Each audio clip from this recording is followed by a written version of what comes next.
Let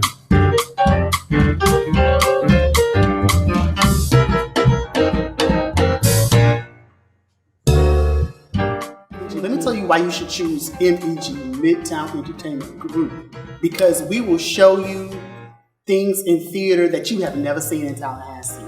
We will show you an audience that you have never seen in Tallahassee. It's going to be all groups of people. When it's all said and done, you're going to see a rainbow of people in the seats. You may be sitting by Peggy Bundy. How about that? Peggy Bundy, and then you may be sitting by Whitley Gilbert. But we want our audience to be that diverse, that extreme, from the most well-off to the person that may need a little help. We want our audience to be a reflection of everyone, of all people.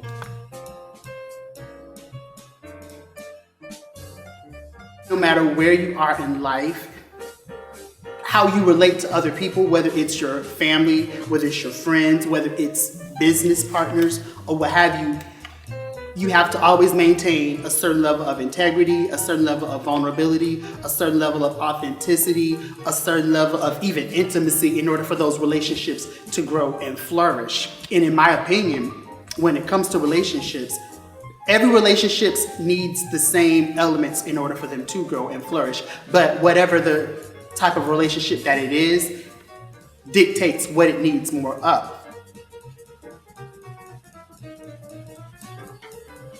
Megan Brown is a phenomenal jazz singer from the Chicago area, daughter of Oscar Brown, a phenomenal poet and lyricist. And he was also a radio personality when he was really young. But anyway, she just taught me what it is to be professional, how to, to be professional in rehearsal, to be ready when it's time to sing. She taught me a lot just about performing and connecting with my audience.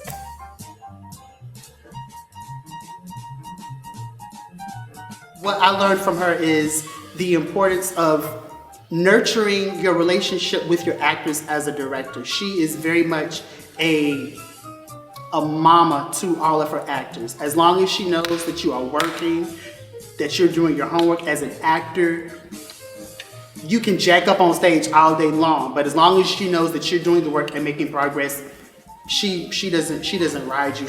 Because she understands that as performers, a lot of times we need for our environment to be safe. We need to feel nurtured in order to be able to soar, in order to be able to, because sometimes before you have that amazing performance, sometimes you do have that performance where you actually fall flat on your face, or you forget all of your lines, or everything you say on stage seems like crap before you actually break through and give them an Oscar-winning performance.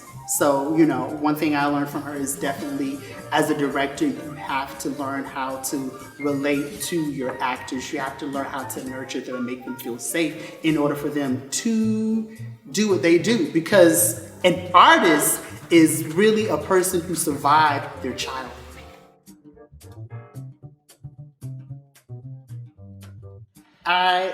Whether it's on purpose or whether it's by accident, I tend to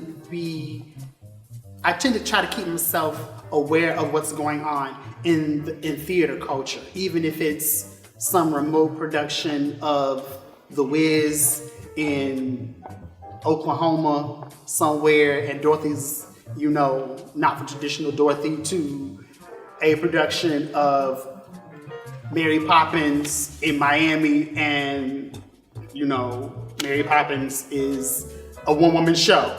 Because I tend to read a lot and I tend to listen a lot, and I do have a good handful of friends that are currently in Broadway shows or have been in Broadway shows, and so every once in a while we'll chat and they'll just drop something like, "Oh, Tay Diggs is gonna be in this show."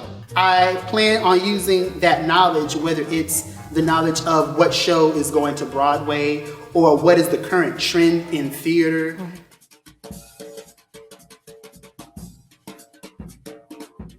And one day I asked my grandmother, "Grandma, where'd you get my name Vonzel from?" And this is literally what she did. "Oh, well, I believe I got your name from either the name of a TV character or a character in a play. Yeah, I think that's what I got it from. So me being Vonzel, I looked it up, and my grandmother got the name Vonzel from the man Harry Vonzel, who was a radio personality as well as a TV actor in the 50s. He was known for making regular appearances on the George Burns and Lacey shows. So for me, I think it's really cool that my grandmother named me after someone that was in the entertainment industry, and here we are with MEG.